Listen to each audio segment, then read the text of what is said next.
मुत्तहदा कौमी मूवमेंट पाकिस्तान के convener doctor Khalid मकबूल सिद्दीकी ने वजारत इंफॉर्मेशन टेक्नोलॉजी से बाज़ाब्ता तौर पर इस्तीफा दे दिया। डॉक्टर खालिद मकबूल सिद्दीकी ने तहरीरी इस्तीफा बजरिया TCS और ईमेल के जरिए वजीर आजम इमरान खान को जुमेरात के रोज रवाना कर दिया। MQM पाकिस्तान को मनाने के लिए तहरीकी इंसाफ की तमाम कोशिशें नाकाम हो गयी। डॉक्टर खालिद मकबूल सिद्दीकी ने MQM पाकिस्तान के दीगर अरकान पार्लियामेंट को भी वफाकी हुकूमत से राब्ते न करने की हिदायत कर दी। जहांगीर तरीन, परवेज खट्टक, इमरान इस्माइल ताहाल इत्तेहादी जमातों का ताउन हासिल करने में नाकाम नजर आ रहे हैं। इत्तेहादी जमातों के ताउन के बगैर तहरीक इंसाफ की हुकूमत बरकरार रह सकती है या नहीं, सियासी हलकों में सवालात उठ चुके हैं। अगर बात की जाए मुत्तहदा कौमी मूवमेंट की, तो मुत्तहदा कौमी मूवमेंट पाकिस्तान में एक आजाद ख्याल सियासी जमात है। उसका आगाज महाजिर कौमी मूवमेंट में एक धड़े के तौर पर हुआ था और उसकी बुनियाद फारूक सत्तार के जरिए एक अलहदा पार्टी के तौर पर रखी गई। MQM तकरीबन 30 साल से हुकूमत का हिस्सा रही है और अब PTI के साथ शामिल है, जिसकी सूबाई असेंबली में 21 नशिस्त और कौमी असेंबली की 7 नशिस्तें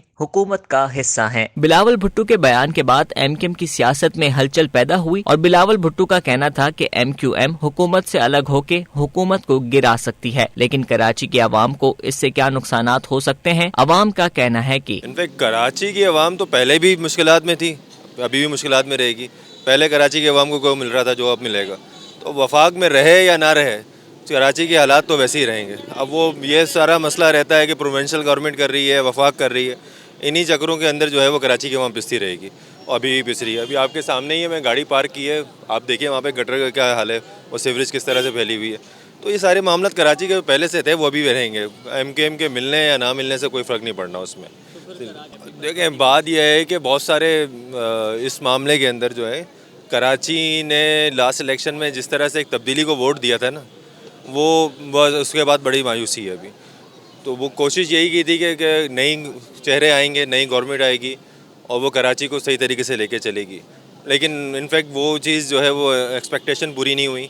कराची नहीं, वाकई अवाम ने तो अपना वोट दिया था और फैसला किया था, वो भी अब पूरा नहीं कर सके और इसी की वजह से भी शायद वो इस दफ़ा MQM ने स्टैंड लिया है, जो भी लिया है, व्हाट्सएवर जो भी पीछे है। अब अगर वो नहीं होगा तो कराची का आई डोंट नो, पता नहीं क्या होगा यार, मसला कि हल क्या कब निकलेगा, कैसे हो। पीपल्स पार्टी को देख ही लिया है, वो कुछ नहीं कर सकती इस चीज़ के ऊपर। आवाम को तो यार शुरू से मुश्किलात का साथ वो कर ही रही है। MQM का पहले भी फ़ायदा नहीं था, अब भी फ़ायदा नहीं है।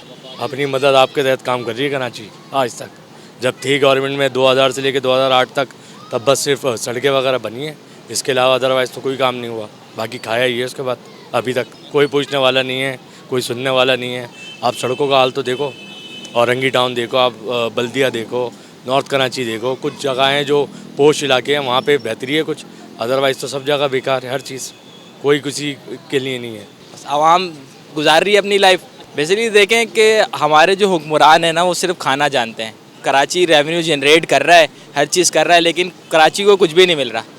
चीज़ें हैं, आती हैं, लेकिन वो सिर्फ हुक्मरान तक ही रह जाती हैं, आवाम तक नहीं पहुंचती। बजट आता है, कहाँ जाता है हमें नहीं पता।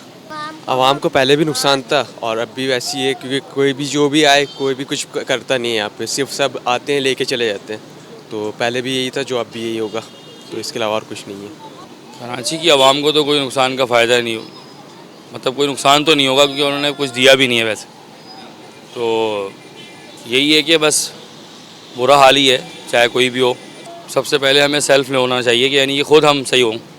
जब तक कि हम खुद सही नहीं होंगे तो कोई और दूसरा सही नहीं कर सकता, क्योंकि हम लोग इस तरह से बर्दाश्त कर रहे हैं हर चीज़, बड़ी बात है। तो हमें खुद सही होना चाहिए इंडिपेंडेंटली, बाद में फिर हम दूसरों को कसूरवार ठहराएं।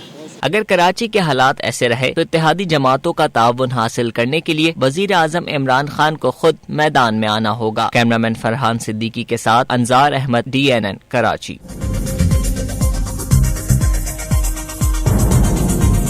न्यूज़ से अपडेट रहने के लिए हमारे चैनल को सब्सक्राइब करें और बेल आइकन पर क्लिक करें।